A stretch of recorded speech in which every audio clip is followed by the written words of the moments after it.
Idie kumkaribisha Rais wa Jamhuri ya Kenya kwa makofi. Your Excellency.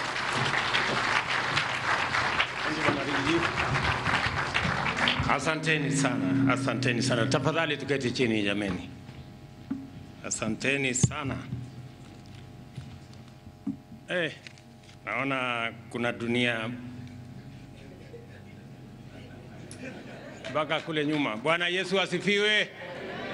Hebu mnisalimie hata nyinyi. Asanteni sana. Thank you. Asanteni sana. Mheshimiwa Naibu wa Rais, mawaziri mlio hapa, makatibu, mwenyekiti wa washirika, wenye viti wa shirika mbalimbali, cooperatives wote na membership, ndugu wa Kenya, hamjambo. Hamjambo tena. Kwanza wacha nichukue nafasi hii. Nimesikia wengi wenu mmetoka mbali nje ya Nairobi. Karibuni sana katika mji wetu mkuu wa Nairobi wale mmetoka mbali. Na nimefurahi sana wakati niliambiwa huu mkutano itaanza saa 2. Nilikuwa nashangaa vile itaanza saa 2 na watu wametoka mbali. Lakini naona kweli nyinyi mko chonjo sana. Nataka niseme pongezi, karibuni sana Nairobi. Na wale mmetoka nje, Nairobi magari ni mingi. Kwa hivyo na kucross barabara lazima uangalie kulia na kushoto.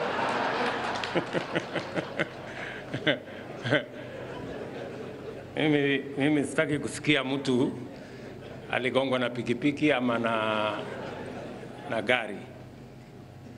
Otherwise mimi nawakaribisha nyinyi nyote, na ningependa kuchukua nafasi hii kwa siku hii ya kwanza kukutana na nyinyi wananchi wa bidii kutoka mashirika zetu. Niwashukuru sana kwa kura zenu. Najua watu wengi hapa walitupatia kura zao, nasema asante sana. Na vile vile niwahakikishie ya kwamba serikali ya Kenya, sisi wote tutafanya kazi pamoja, na mimi nitawahusisha na kuwaunganisha wananchi wote na viongozi wote wa taifa letu la Kenya waliochaguliwa kutoka vyama zote, ili tuweze kutembea pamoja kama taifa. Mimi naelewa ya kwamba cooperative movement ni movement ambayo inaleta watu pamoja, na tukiwa tunafuata huo mtindo, hata na sisi tutatengeneza cooperative ya viongozi wote ili tuweze kushughulikia mambo ya Wakenya kwa pamoja, kwa sababu tunaelezwa ya kwamba umoja ni nini? Umoja ni nguvu. Distinguished guests, good morning. The bottom-up economic transformation agenda outlines bold government commitment to undertake transformational interventions across various sectors. For these interventions to be successful, it is imperative for us to effectively overcome a number of critical challenges that have been defining the features of our socio-economic fabric for decades. The first challenge is the informality of our economy. Most of our economic activity takes place in the informal sector, which accounts for close to 10 million jobs and contributes a significant portion to our GDP. As a result of this informality, millions of productive people are denied affordable credit, training and capacity building, access to essential public amenities, and the protection of the law. In fact, many operate on the margins of legality, since their economic activities run frequently afoul of myriad regulations that they find difficult or costly to comply with. Owing to this informality, many business operators and entrepreneurs in Kenya are effectively excluded from the opportunities required by business to expand and become more competitive. For this reason, they are denied the economies of scale and remain sometimes too small to be viable, let alone efficient. This means that operators must work harder and take more risks just to stay afloat. The bottom-up economic agenda is a plan to transform the economy by enlisting all these millions of hardworking Kenyans into the struggle for shared prosperity, thereby ensuring not only that the national economy grows at a more rapid rate, but also that no one is left behind in the ensuing wealth creation. To address this serious challenge and set our economy upon a firm growth trajectory, we identified the cooperative movement as the most potent instrument of executing the required transformation across many sectors. And it is the primary reason why I decided that this administration will have a dedicated ministry for cooperatives and MSMEs. Nimesema hivi kwa lugha ya Kiswahili. Pale wakati tulizunguka katika taifa letu la Kenya, wananchi wengi, uchumi wa taifa letu la Kenya, kuna watu karibu 3.5 milioni peke yao ambao wanapata mshahara ya kulipwa kwa sababu wanafanya kazi. Wananchi karibu 15 milioni wako katika sekta hii. Biashara ndogo ndogo, biashara ya kujiajiri, kazi ya kujipatia ajira. Hiyo ndio sehemu kubwa ya uchumi wa taifa letu la Kenya. Statistics inatuonyesha 85% ya ajira katika taifa letu la Kenya zote ziko katika sekta hii, ambayo ni sekta inayochanganya watu wa MSME, cooperatives na wale wengine wote. Na ni kwa sababu hiyo na umuhimu wa sekta ambayo inaitwa the informal sector, na vile inachangia katika uchumi wa taifa letu la Kenya, ndio tulisema hawa watu wengi karibu 15 milioni ambao wako katika hii sekta, lazima tutengeneze wizara ambayo itashughulika na maslahi yao na mipango yao. Na ndio tumeweka waziri ambaye atasimamia cooperatives na MSMEs, na kazi yake kutoka asubuhi mpaka jioni ni kupanga hiyo kazi. Ndio nasikia chairman hapa akisema tuko na waziri kila siku. Ni kwa sababu hana kazi nyingine. Kazi ni hiyo tu ya mambo ya cooperative. Zamani cooperative ilikuwa kati ya wizara zingine.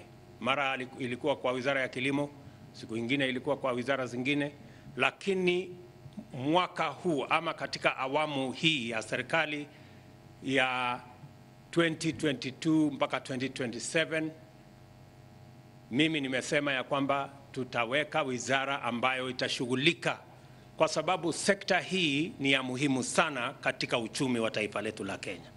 Hakuna vile tutazalisha mali, hakuna vile tunazalisha uchumi wa taifa letu la Kenya kama hatutashughulikia sekta ambayo ni ya MSME na sekta ya cooperative. And that is why we have a dedicated ministry whose business and responsibility it is to look after, to work with, build capacity, eliminate challenges in the cooperative and MSME sector so that we can use it as an instrument to drive the economy of our country. The government therefore looks to the cooperative movement as a fundamental transformational institution for several reasons. First of all, it provides a sustainable pathway towards the formalization of marginal and informal sector operators and entrepreneurs. Secondly, it performs the function of aggregation for small-scale producers and their resources, enabling them to leverage economies of scale that would otherwise be out of reach. Thirdly, cooperatives, especially SACCOs, perform an essential financial inclusion function that expands the national penetration of savings and credit services while also making affordable credit available to people struggling to earn livelihoods at the bottom of the economic pyramid.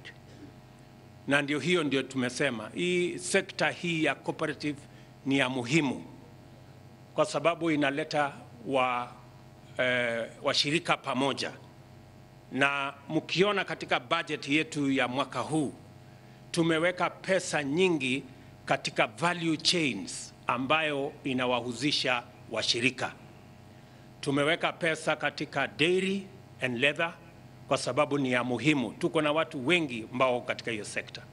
Tumeweka pesa nyingi katika cotton and ginnery. Hiyo value chain yote ya pamba tumeweka pesa ya kutosha.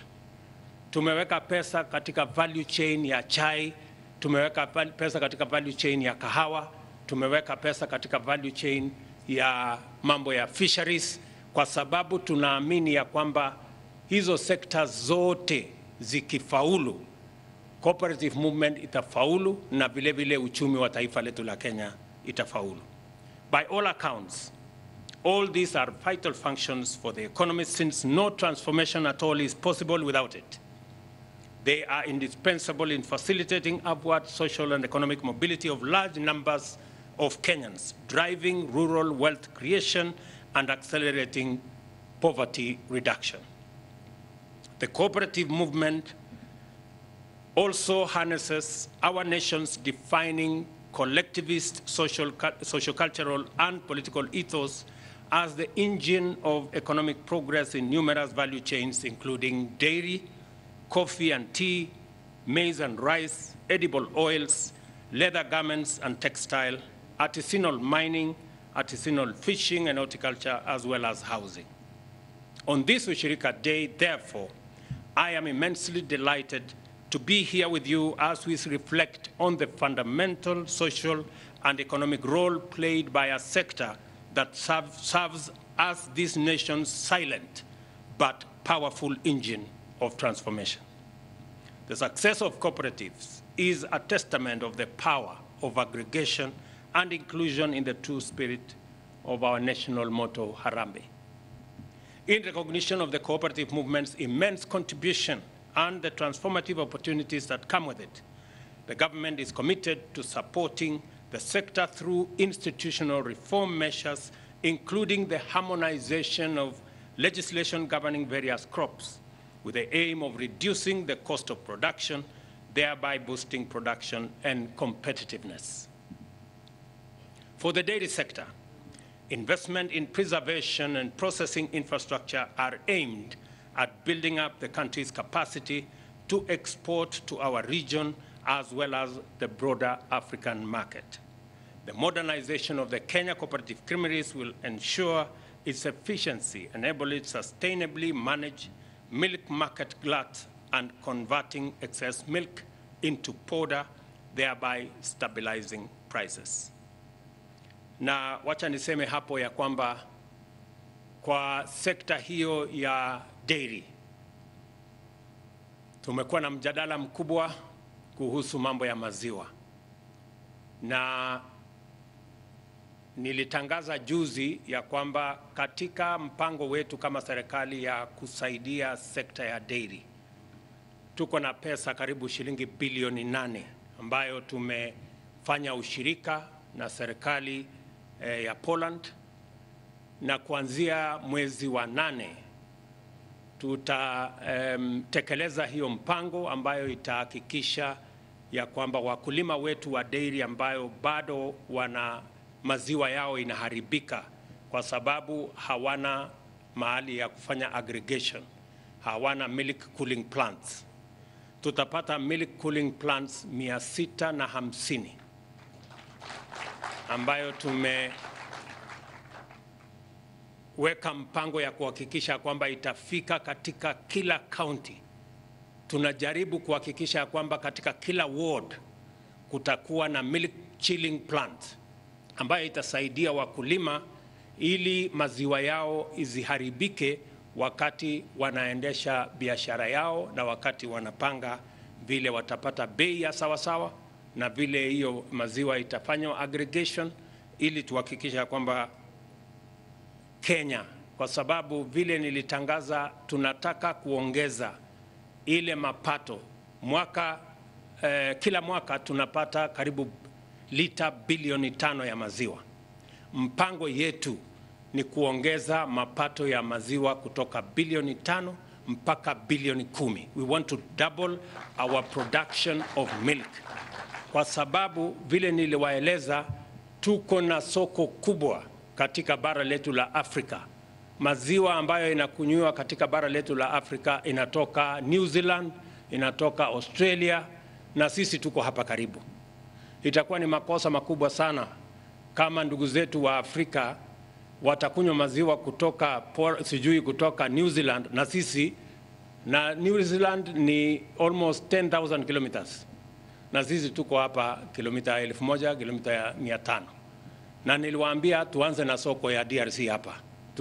Tuko na soko ya watu wengi, karibu watu milioni 100 wako pale, na tunataka kupeleka maziwa yetu kule na tupeleke maziwa yetu sehemu zingine zote.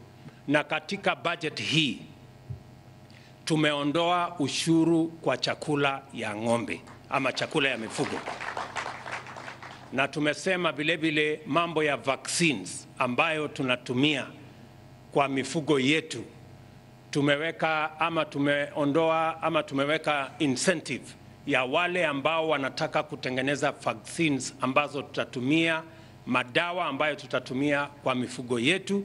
Pia tumeondoa ushuru katika hii budget, ndio bei ya madawa ya mifugo yetu ikuje chini, na vile vile tuhakikisha kwamba gharama ya chakula ambayo inachangia sehemu kubwa ya matatizo yetu katika sekta ya kuzalisha mifugo yetu. Vile vile tumesema ya kwamba hiyo mambo ya chakula tunaondoa ushuru for all products that are used for animal food.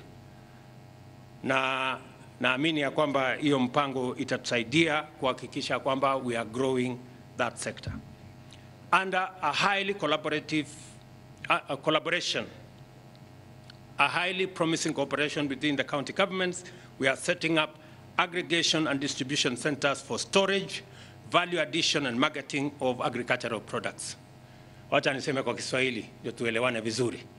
Katika budget hii ya mwaka huu tumeweka pesa bilioni 4 ya kujenga zile masoko ndogo ndogo. Tumeweka pesa ingine bilioni 5 ambayo tutajengea masoko ya kila county, tuwe na county aggregation and industrial park. Maana yake ni kwamba tunataka wale wanaendesha kilimo ya aina zote katika taifa letu la Kenya, tuwe na mahali ambapo wakulima wanaweza kupeleka mazao yao.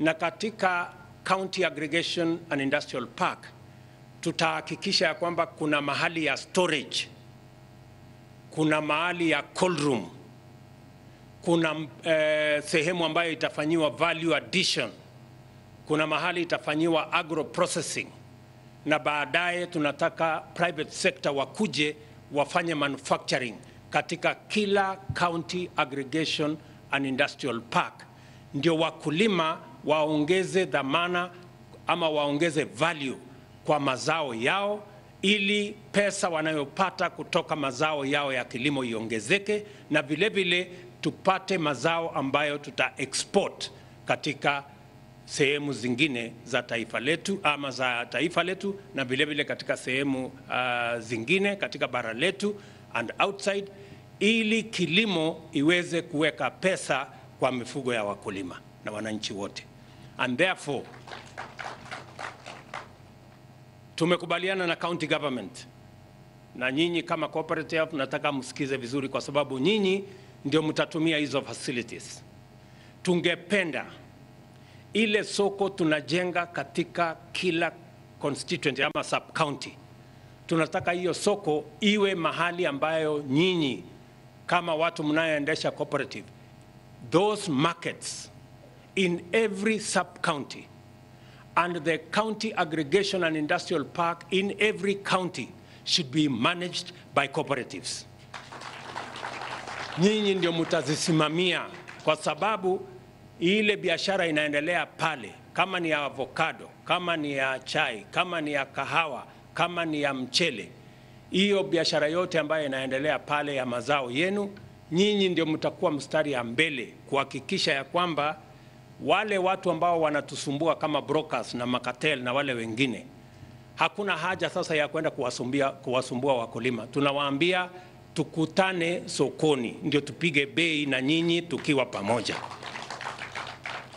Unajua hawa cartels na brokers wanaenda wanakona mkulima kwa shamba yake akiwa peke yake, anapigisha yeye Kiswahili mingi, bei imeharibika, unajua hii iko namna hii, anachukua mali yako.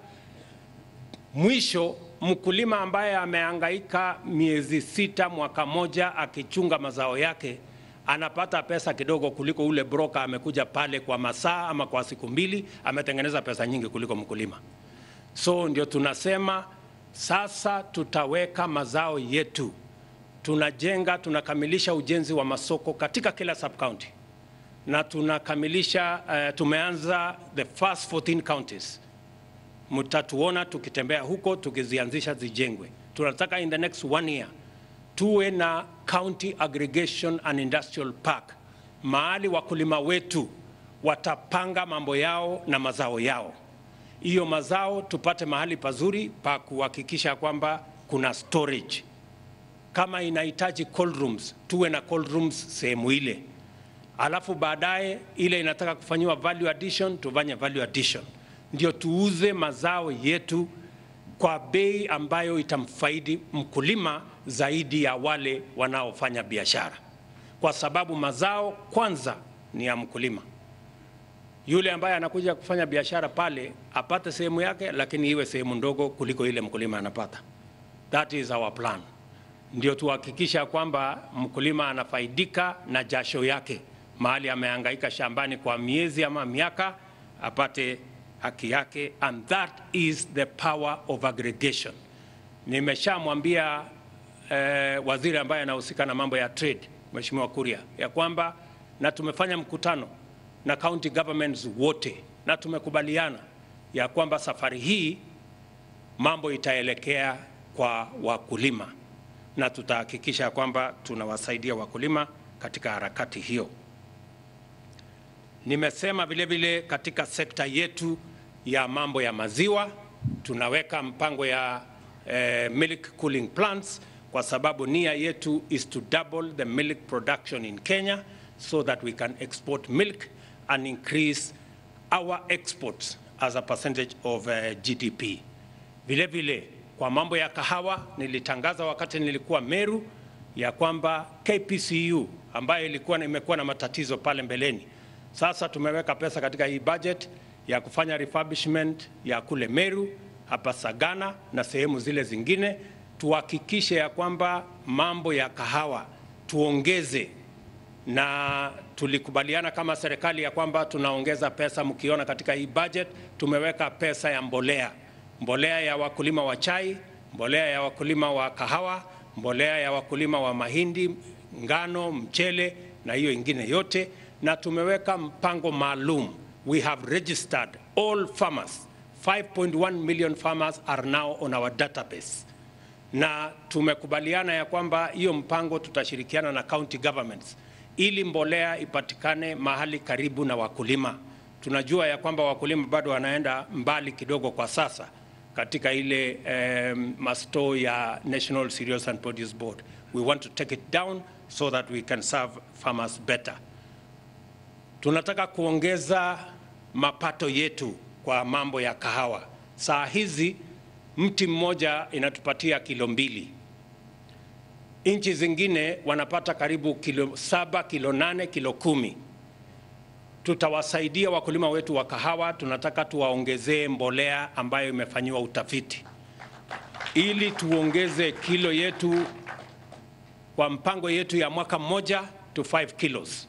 We want to increase our coffee production from currently 51,000 metric tons.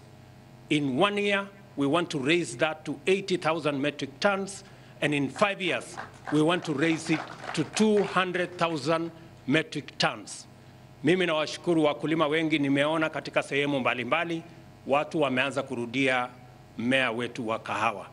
And I want to ask the Ministry for Cooperative and the Ministry of Agriculture to work together so that farmers have seeds that are certified and we can begin to drive our economy using our coffee as it was in the past.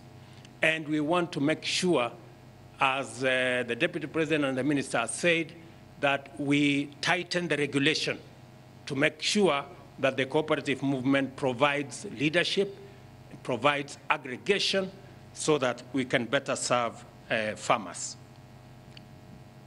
Pia nimewaambia, in the textile sector, we have introduced appropriate incentives to stimulate production of high-yielding, disease-resistant cotton seed varieties, as well as expanded cotton growing in semi-arid areas. The vehicle for implementing these measures is the cooperative cotton ginnery, whose modernization is a major strategic investment for us and for the government of Kenya. Additionally, we are in partnership with the county government to provide training and extension services with the objective of improving the quality and productivity in the leather industry. Through the strategic location of abattoirs, we shall be able to ensure the standardization of quality in beef and leather production. Tena, nataka niwaeleze ya kwamba ufugaji ni sehemu kubwa sana ya uchumi wa taifa letu la Kenya. Kenya ni nchi namba 3 duniani, sio duniani, katika bara letu la Afrika. We are the 3rd largest holder of livestock in the African continent. Na ndio mulisikia juzi nikisema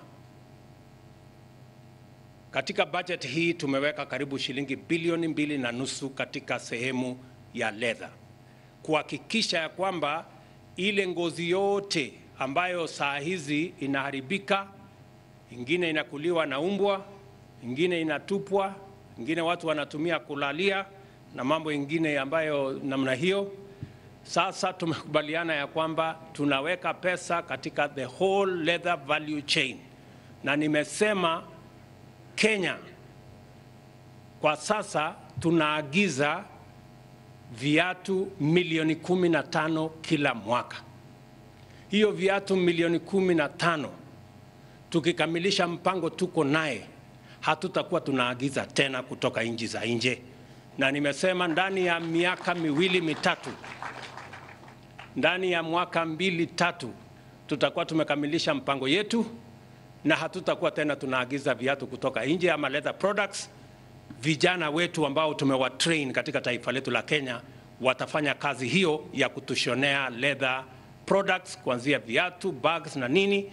Na pia hapa Naivasha tunaweka leather industry kubwa ambayo itatusaidia hata kuuza leather products katika sehemu zingine za bara letu la Afrika. We must be deliberate about creating opportunities for our young people. And I have said that because currently we are importing leather products in the region of 15 million pairs every year, and yet we are the 3rd largest holder of livestock in our continent. It is not correct, it is not right that we are continuing to import leather products when our own skins and hides are being wasted. We are not getting any value out of them. Tunataka ikifika hapo mbele, mkulima akiuza nyama pia analipwa kwa ngozi ile ameuza, kwa sababu itaenda katika factory ya leather products. Tumekubaliana na county governments na mpango hiyo iko tayari. Let me also say that cold rooms, tuko na sehemu nyingi ambayo ni wanatuzalishia horticulture, wanatuzalishia vyakula mbalimbali ya fresh produce, na tumeweka mpango kamili ambayo tumeanza. Waziri huyu tumemwambia tumeanza Kipipiri, Ndaragwa, Oljororok, Keses, Timboroa, Londiani, Elbagon, Molo, Mogotio, mahali ambayo tunaanzia the first phase ya kuhakikisha kwamba kuna cold room facilities ya wakulima wetu wa mboga na fresh produce. We are also investing in the rehabilitation of expansion of farmers' markets, as I have said, progressively under the Ministry of Lands and Housing. We are planning for markets across Kenya that are going to help our cooperators to make sure that we are moving in the right direction. Vile vile, mumeona katika mpango yetu ya mawizara, tuko na wizara ambayo inahusika na PS, ambayo anahusika na mambo ya blue economy, kwa sababu ni ya muhimu katika ziwa Victoria na katika ocean yetu, bahari yetu ya kule Indian Ocean.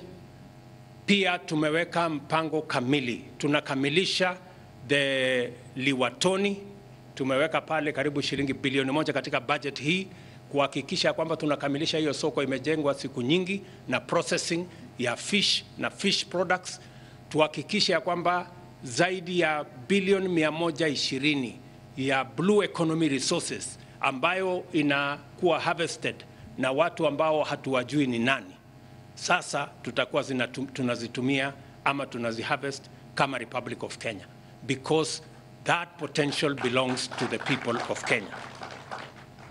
Vile vile, our interventions extend further afield to the blue economy, as I have mentioned, especially fishing cooperatives in Nyanza and Coast Region, in order to enable them acquire cold rooms and fish processing products. In the same vein, mining cooperatives in Kwale, Taita Taveta, Bungoma, Migori, Homa Bay, and Kakamega are earmarked for dedicated investment aimed at revitalizing the artisanal mining value chain. Savings and credit cooperatives continue to play a major role in deepening the housing market through personal loans as well as housing development loans. Through partnership with the Kenya Mortgage Refinance Company, SACCOs are emerging as pioneers in the affordable housing sector. Nyinyi sasa ambao mumekuwa mkisaidia, na mimi nataka niwapongeze. Many cooperatives have participated in assisting Kenyans to own houses. Mumechangia sehemu kubwa. Wakati serikali hatukukuwa na mpango kamili ya housing, cooperative movement filled the gap. Mumesaidia wa Kenya wengi katika mpango ya kuwa na manyumba ya kuishi. Lakini sasa tutasaidiana na nyinyi. Tutaweka mpango kamili. Nyinyi mumekuwa mkinunua shamba ya kujenga manyumba. Sisi kama serikali sasa tumesema tutatoa ardhi bila ya malipo. Vile vile mumekuwa mkiweka pesa nyingi kuweka services, barabara, sewage, kuleta maji, kuleta stima. Sasa hiyo kazi itakuwa inafanywa na serikali. Sasa tumerahisisha kazi yenu kama cooperative movement. Kazi yenu sasa ni kupatia yule cooperative wenu loan peke yake. Nyumba tutajenga na itakuwa bei ya chini. Sasa ile gharama mlikuwa mnalipa juu, sasa itakuwa chini. Sasa kazi yenu ni kupatia hawa pesa, wana own nyumba, wanasonga mbele. Sijui kama tunaelewana. Tuko pamoja? Sasa hiyo mzigo mmekuwa mkibeba sana, tutawasaidia. Without any doubt whatsoever, our cooperative movement has already contributed immensely to the national socio-economic development and is poised to escalate this contribution to an exponentially transformational scale. For this reason, the government is determined to take appropriate measures to ensure full implementation of Sessional Paper number 4 of year 2020 on National Cooperative Policy, which recognizes and embraces the fundamental mandate of promoting cooperatives for socio-economic transformation. The new policy measures will include the establishment of a central liquidity facility and shared services platform, which will enhance efficiency and quality of SACCO services while reducing operational risks encountered by SACCOs. Nasema hivi, muliona jana muliona ya kwamba tuko na mpango ambayo niliwaahidi wa Kenya, ya kwamba tutaweka services yote ama huduma zote za serikali tutaweka katika digital platform, ili Mkenya anaweza kuinteract na serikali ya Kenya unaweza kupata services za serikali katika mtandao bila ya kwenda katika ofisi ya serikali, na vile vile tutasaidiana na nyinyi kuwasaidia na teknolojia, kuwasaidia na digital platform ambayo itawasaidia kwa mambo ya reconciliation, ili tuhakikisha kwamba sekta hii inatumia teknolojia kuhakikisha kwamba pesa zenu ziko katika hali mzuri, na sio lazima uende katika maofisi nyingi, ubebana na makaratasi nyingi na kufanya yale mambo mengi ambayo saa zingine inachukua muda mrefu. Sasa tutawasaidia na mpango wa teknolojia, and we are going to work with the cooperatives to make sure that we build their capacity, we make sure that governance is in the right frame, and to ensure that we leverage on technology to make cooperatives efficient and effective, and they can better serve the cooperators better. So tutashirikiana katika hiyo mpango na waziri, work with your colleagues in the Ministry of ICT so that we can assist the cooperative movement to make sure that they leverage on technology to offer and make their services much more efficient and much more effective. The changes also will facilitate short-term inter-SACCO borrowing and similarly facilitate access to the national payment system, thereby providing effective solutions to liquidity challenges, enhancing financial stability in the sector, and improving the general governance of that sector. Mimi nataka mjue hivi, niwapatie story kidogo. Pale Nakuru, kampuni ambayo tulipatia kandarasi ya kujenga dam, na hiyo dam ni ya shilingi bilioni 32. Hiyo kampuni ilikuwa ni cooperative kama hii zetu cooperative ya kule Italy. So it is possible to grow a cooperative, small as it may be, into a giant multinational organization. Those possibilities exist. So tunataka cooperative zenu muanze kujua ya kwamba cooperative inaweza kukua mpaka ikakuwa kampuni ya kimataifa. Nimewaeleza ile kampuni ambayo tulipatia kutujengea dam ya Itare ni cooperative kama hii zenu hapa, na tulipatia kandarasi ya shilingi bilioni 32 kutengeneza dam. Sasa nyinyi ambao mko katika hiyo sekta mjue ya kwamba cooperatives can be huge corporate institutions that can be able to do business not just in Kenya but globally as well. I take this opportunity to commend and thank the cooperative movement for its enthusiastic response to the government's tree planting and forest restoration program through its Cooperative for Climate Action rallying call. Si tumekubaliana jameni ya kwamba sisi wote tupande miti? Tumekubaliana kama taifa ya kwamba tunapanda miti bilioni 15, na kupanda miti hata mbali na matatizo ya climate change tuko nayo ni kazi ya muhimu. Mimi nataka niwapatie heads up, mjue ya kwamba hapa mbele miaka michache inayokuja utakuwa unalipwa kwa kuwa na miti katika shamba yako. So anzeni kujipanga. Mimi nimejipanga tayari, napanda miti. Na sitaki mseme sikuwaambia. Kila mtu aanze kupanda miti, kwa sababu miti ni biashara ya kesho. Nyinyi mnanielewa?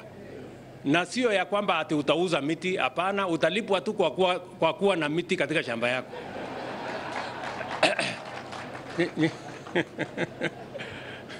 Sijui kama tunaelewana.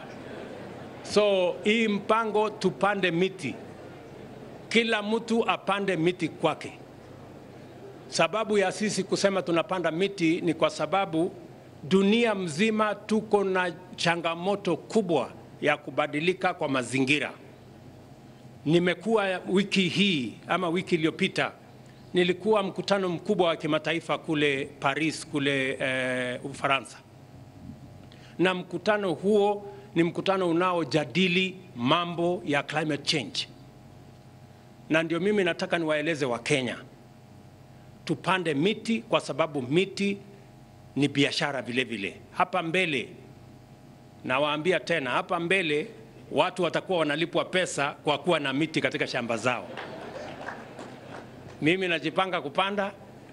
Mimi siku ile nitakuwa nalipwa pesa, msiseme ya kwamba sikuwaambia. Hata na nyinyi mjipange. Tunaelewana jameni?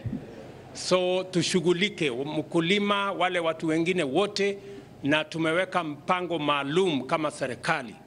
Jana tulikuwa tunajadiliana na wizara ambayo inahusika mambo ya seedlings. Tunataka kuhakikisha kwamba kuna miche ya miti ya kutosha. Na tumesema kupanda miti, tutapanda miti ya aina zote. Lakini sana ama zaidi tutapanda miti ya matunda. Ili tuwe na miti na vile vile tunaweza kupata faida ya kuwa na matunda, kama ni avocado, kama ni oranges, kama ni zile miti zote ambazo ziko na matunda. Na mimi nataka niwashukuru cooperative movement kwa kukubali ya kwamba sote tunaweza kuchangia. Itatusaidia kupanda miti, itatusaidia katika mpango wa kubadilisha mazingira yetu. Hii kukosekana kwa mvua inachangiwa mahali kubwa na kuharibika kwa mazingira. And the way to restore our environment is to ensure that we plant trees, amongst other things. Finally, I am so proud of the role played by our cooperative movement in driving national economic transformation. Its achievements so far and its level of dedication to the inclusion and empowerment of cooperatives throughout the country gives us reason to be confident that together we are marching steadily along the path towards inclusive growth, shared prosperity, and sustainable development. Nawashukuru sana kwa kazi mnayofanya. Najua kuongoza cooperative sio kazi rahisi.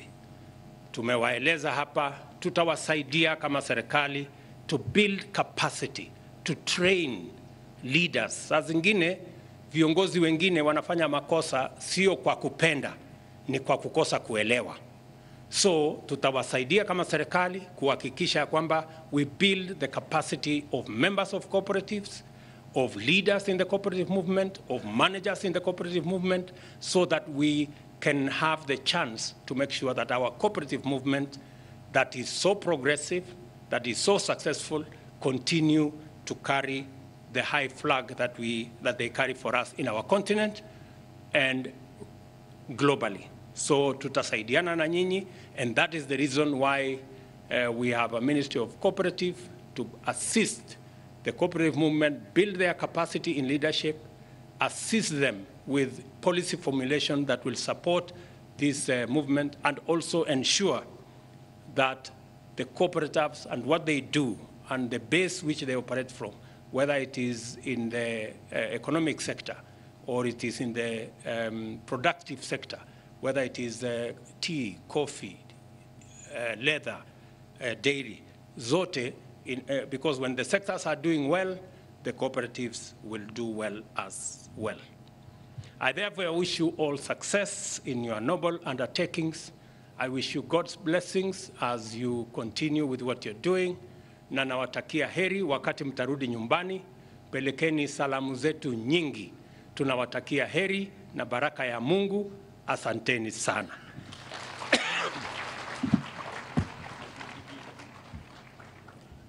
Tumpigie Mheshimiwa Rais makofi kwa mara nyingine tena tafadhali. Mheshimiwa Rais, kwa ruhusa yako naomba usalie jukwani kwa kipindi kifupi cha utuzaji, na naomba Naibu Rais Rigathi Gachagua